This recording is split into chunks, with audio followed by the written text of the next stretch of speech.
I'm going to show you how to reassemble a sunfish rudder and cheek assembly and attach the tiller. So there are 3 holes here. These 2 holes are in a line vertically. The retaining pin that holds the 2 springs goes in the bottom hole. The tiller will attach to this hole and go up that way. The cheek attaches here. And the key thing when attaching this guy is that this little notchy bit fits into the tiller, so that notchy bit has to be up. And it will go and spin on this hole here. So to do that, we have a bolt with a small washer, and that will go through the bottom. But there's also these 2 large plastic washers. They go on the inside of the cheek, between the cheek and the rudder. So I put the bottom one in, and I use the head of the bolt, just barely poking up, to keep it in place as I slide it on.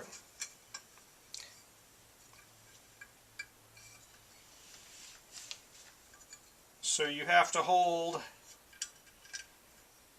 this guy with one hand, slide it on, and then push the bolt up through the hole a little bit to keep that plastic washer in place. Now you need to get this other plastic washer in there, so you got to have the bolt down a little bit.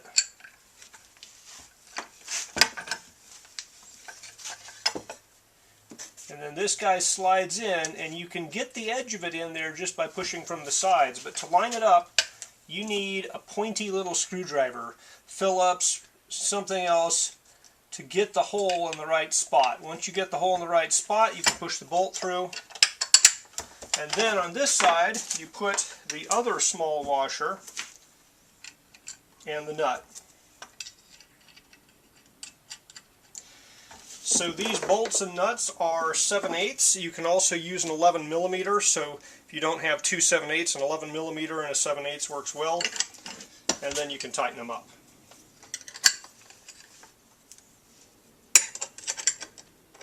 Remember, this does have to pivot, and you have a nylon lock washer here, so we're not looking to tighten it super tight, just tight enough so that it engages in the nylon lock washer and there's no extra slop, but you still want to be able to go back and forth. So that there is probably a little looser than I'd like.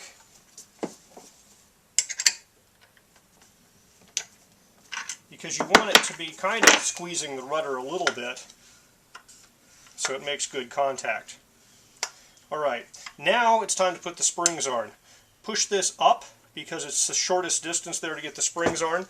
Make sure this guy is even, left and right, kind of even. You can adjust it back and forth later after the springs are on, but it's harder because there's more force on it. And this just takes some effort. So there you can see that it's not even anymore. So it's hard to move because there's a spring putting force on it. You might need to bang it on a surface just slightly, tap it with a hammer, and get it even again, and then you can put the other spring on.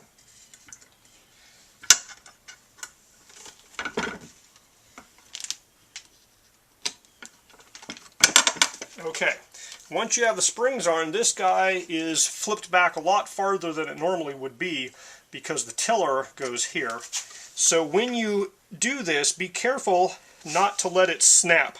It wants to snap, and so you need to have some reverse force on it there as soon as it flips over so it doesn't slap down. You could get your finger caught and hurt, or it might hit this and, you know, really knock off your varnish. Not that I've had that happen. And then after that, it's just a matter of putting the tiller on. Tiller is going to be very similar. The only kind of tricky bit is that this little notch here goes into that notch there, so it's going to go in like that. And with these plastic washers, the smaller plastic washers, just like with the cheek, they're going between the tiller and the rudder. I did not have any washers on the outside of the tiller. Maybe yours comes with them, I don't know, but I didn't have them when I got mine. So I'm going to do the same procedure here. His bolt from the bottom. I'm using that bolt to hold the washer in place as I slide it into position.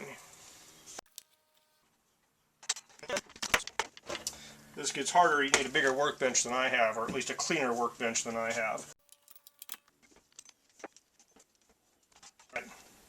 So then, if you can free up enough workbench space to lay things flat-ish, you do the same thing here where we pull that bolt out just slightly enough so that this washer will come in. And you can pretty much get it where it needs to be with your fingers here, because the radius of that washer is the same as the radius of this guy. So you don't really need the screwdriver. Might help, but in my case I didn't really need it. And then you just screw these nuts on, and you have a fully assembled rudder and tiller.